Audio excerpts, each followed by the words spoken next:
こんにちは、お元気でしょうか、ゆうかです。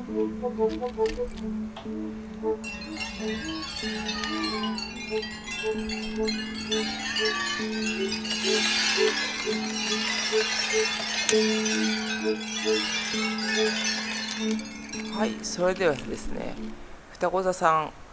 これやると危険ですっていうことで、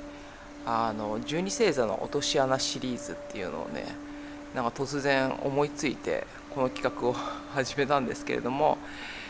双子座さんの期間はだいたい5月21日から6月21日までですね。で、双子座さんっていうのは情報の星座なんですね。だからすごくこう会話とか、情報交換が、すごく大事な星座だし、それが好き。いろんなものをこうキャッチして、情報をキャッチして、でそれでこう会話をしたり、軽く会話をしたりコミュニケーションをしていることがすごく、好きっていう星座になりますね。そしてこう双子座は風の星座であって、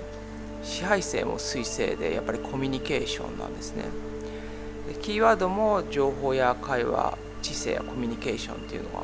が、キーワードになってきて、こうとにかく瞬発力よくこう知性を発揮していく、もう情報をキャッチしていく速さだったり、会話の力だったり、反応の速さ、そしてすごくこう多角的に物事を見えて、やっぱり会話が上手なんですよね。で風の星座って双子座と天秤座、そして水亀座があるんですけど、3つともすごく賢くて、そして3つともこの会話がうまいって意味ではみんな風の星座なんでね、そうなんですけど、ただ双子座さんが最もなんて言うんだろうな、やっぱり情報であるだったり、こう軽くコミュニケーションをしていく瞬発力だったり、そういうものがすごく得意としていて、もちろんそれも楽しいって感じられる方が多いっていうことなんですよね。で今回双子座さんっていうふうにこう話していくんですけれども、太陽星座っていう観点もあるけれども、月星座とかアセンダントとかで双子座がある方っていうのもなんかちょっとそういう部分があるかもしれないですね。私は月星座がちなみに双子座なんですけど、なんかその双子座だなって思う時が結構自分でもありますね。そしてここからが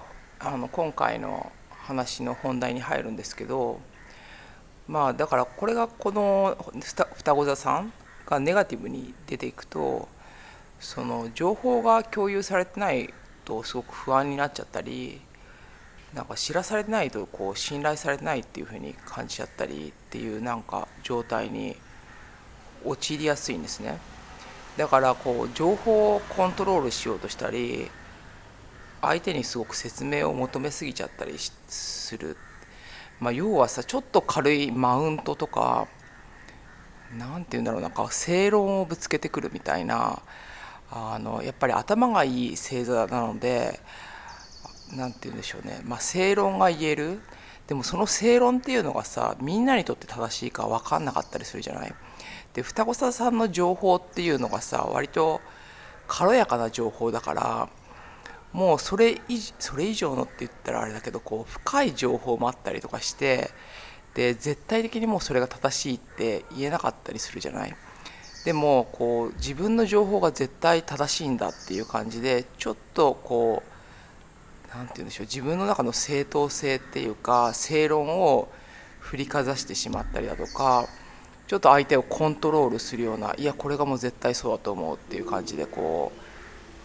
言い切っちゃったりだとか、ちょっとコントロールとか、そのマウントを取るっていうのかな、自分がこう上だっていう感じの、こう分からないことが怖いからマウントを取っちゃったりとかするんですね。でその時はさ、自分は正しいこと言ったんだし、みんなはそれを聞いてくれたって自分では思うけど、でも言われた側からしたらちょっとなんか気持ち悪いって言ったらあれだけど、やっぱりそういうふうに、思われちゃいますよね。なんでかっていうとさ、やっぱり正論って言ってもそれが本当に答えかどうかわからないし、答えって本当に何通りもあることだし、自分が不安がゆえに自分が正しいんだって言われちゃうと、相手からすると、ちょっとドン引きっていうんじゃないけど、すごく困ったなっていう感じになるし、あと頭もいいからそれに対して言い返すこともできなかったりとかするので、だからどんどんちょっと距離を持ちたいな、あの人とは距離を持ちたいなっていうふうにちょっと思われがちの部分もあるかなと思うんですね。でも本当は関係の本質っていうのは全部言葉で確認できるものじゃなかったりするんですよね。説明されなくてもなんか見えない信頼感だったり、なんか言葉にならないけど流れてるものとか、なんか何か大きいものを信じてるものとか、そういうところに信頼感ってあるから、でもその双子座さんっていうのはちょっと大きい見えない領域っていうのがちょっと見えづらかったりする部分があって、だからなんかその見えづらいものに対して信頼できないから不安になっちゃって、ちょっともっと説明してくれるとかちゃんと共有してくれるっていう感じで不安でちょっと煽っちゃったりするんですよね。だからみんなとつながってて自分を感じられないとなんかもう怖くなっちゃうっていう部分があって、だから本当に深いものっていうのはコントロールできないし、